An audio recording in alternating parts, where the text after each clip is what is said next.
सत्संगत जी, प्यार से कहना धान निरंकार जी। सभी संतों ने यही प्रेरणा सत्संग के दौरान दी और युगों युगों से वही संदेश कि जीवन में इस प्रभु के अलावा अगर और कोई चीज को श्रेष्ठ रखोगे तो फिर ये जीवन गवाते चले जाओगे। एक असली जीवन जीना यानी कि इस परमात्मा के साथ हर पल जीना, इसको साक्षात आमने सामने अंग संग हर समय देखना, इस ब्रह्म ज्ञान द्वारा इस निराकार के ही कोई कार्य करते हुए साथ साथ दर्शन करते रहना, एक भक्ति हर चीज के साथ साथ करते रहना। कैसे जीवन में एक जो बात आती है कि हर कोई अपने आप को इतना इम्पोर्टेंट, इतना ज़रूरी, अपनी खुद की कीमत इतनी ज़्यादा लगा के संसार में रहता है कि और कोई एक श्रेष्ठ नहीं है, हम ही हैं। तो एक जीवन में वो बात कि कैसे अपने जीवन में एक उदाहरण, एक कहानी रूप कि बहुत साल पहले जहाँ एक राजा और उसका वज़ीर, और एक बारी बस वो वज़ीर के मन में बात आई कि हमारे राजा तो बहुत ही विनम्र हैं, ये तो देखते नहीं हैं कि कोई अमीर आया है, कोई गरीब आया है, कोई भी आता है उसकी ओर देख के मुस्कुरा के सर झुका के उसको बहुत ही तहजीब से मिलते हैं।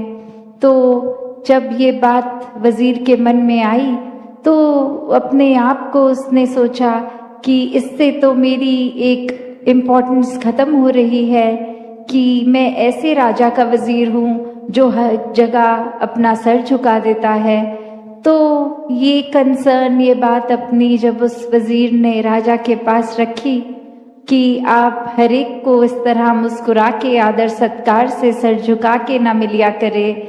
ये एक प्रजा पे अच्छा रिफ्लेक्शन नहीं जाएगा। आप महाराज हैं, आप अपना रुतबा ऊंचा, गर्दन ऊंची करके हर एक से मिला किया करें। तो वही राजा फिर उसको कहता है कि आप एक काम कीजिए, अब कोई भी हमारी नगरी में किसी की भी मृत्यु होगी तो एक उसके सर को शरीर से अलग करके बाजार में लेके जाइए और क्या मोल डलता है उसका वो बताना। और ठीक उसी प्रकार वज़ीर फिर यही करता है, पर वापस आके वो बात यही कि इसके लिए तो किसी ने कोई दाम नहीं दिया, किसी ने खरीदने की इच्छा भी नहीं रखी। तो राजा वही बात समझाता है कि जिस सर को, गर्दन को अकड़ा के चलने की बात करते हो उसका मोल तो कुछ है ही नहीं। तो इसको एक हरेक के लिए, एक हरेक के प्रति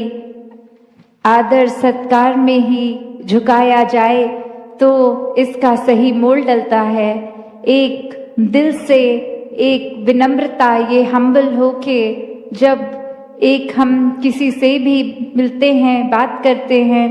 तो वो एक बात ये नहीं कि हमने खुद अपनी इतनी इम्पोर्टेंस बना दी है कि अक्सर लगता है कि अगर हम किसी से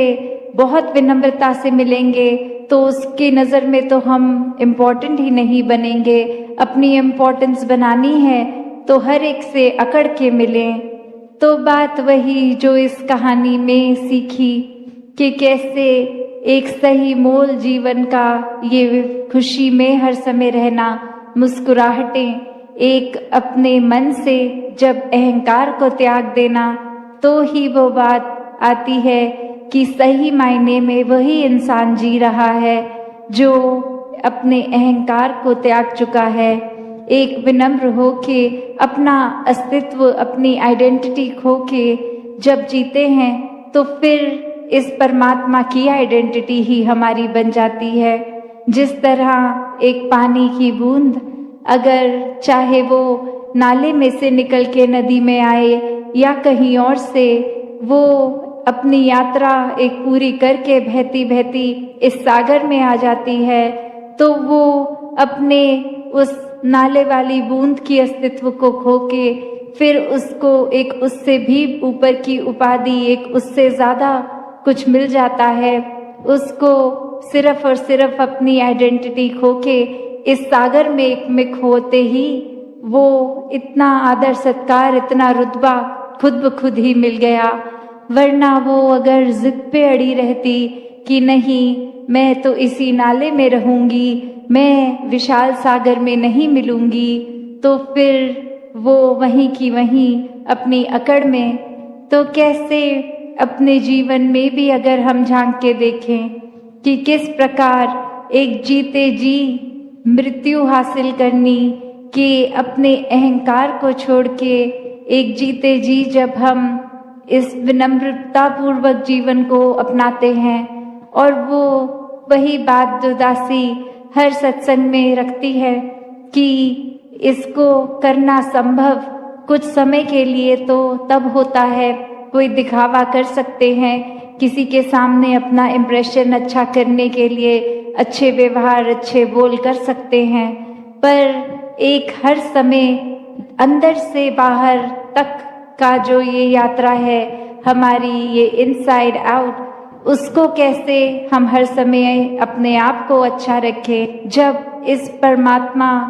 के साथ हम अपने मन का नाता जोड़ लेते हैं, इसको देखकर, इसको अपनाकर, जिस तरह मराठी में भी कहते हैं एकला जाना एकला माना एकवा, कि कैसे पहले अपने इस अस्तित्व को जो हमने इतना बड़ा बना लिया है और वाकई में तो उसका मोल कुछ है नहीं, उसको सच में अनमोल करना है तो किसी अनमोल चीज के संग से ही वो होगा, और कोई ऐसी चीज नहीं जो खरीद के महंगी से महंगी ले लें, कुछ और रूप में नहीं। ये जो भक्तों ने हर समय एक सच्ची दौलत कही है कि ये राम रतन धन, ये परमात्मा, ये सच्चा है, ये अनमोल है, इसकी तो तुलना है ही नहीं किसी और चीज के मुकाबले संसारिक। तो एक सबसे बड़ा जो उद्देश्य है इस परम पिता परमात्मा की प्राप्ति, आत्मा और परमात्मा का एकत्व बनाना, वो रह गया, पर बाकी काम कर लिए तो जीवन में कुछ हासिल नहीं हुआ, क्योंकि बात वही दुनिया भर की दौलतें इकट्ठे एक तरफ करके रख दें और परमात्मा ये सच्ची दौलत, तो पलड़ा एक परमात्मा की तरफ वालों का ही भारी। तो कैसे अपने जीवन में हर समय जहाँ हर एक के लिए ये संभव है कि इससे एक मिक होके रह सकें, इसी के रंग में घुल जाएं, ऐसा जीवन, चाहे फिर वो किसी तरह दिखने वाला शरीर हो, किसी भी बैकग्राउंड से आए, किसी तरह की भी प्रायोरिटीज अपनी बनाते हों, तो वो सिर्फ शरीर और शरीर से जुड़ी चीजों के लिए है। असल में ये आत्मा अब परमात्मा की हो गई, तो ये प्यार, भक्ति, आनंद, स्थिरता, सहजता, ये जीवन में जहाँ जितनी गहराई से ठहरेगी, उतने ही मानवीय हम बन जाते हैं, उतने ही इंसानिय हम हो जाते हैं। संदेश सत्संग के दौरान वही भाव की, मिशन की, हिस्ट्री मिशन की, आइडियोलॉजी के कैसे एक संत जो ब्रह्म ज्ञान प्राप्त करके अपने जीवन में गुण जो एक एक के होने चाहिए। धन्यकार जी।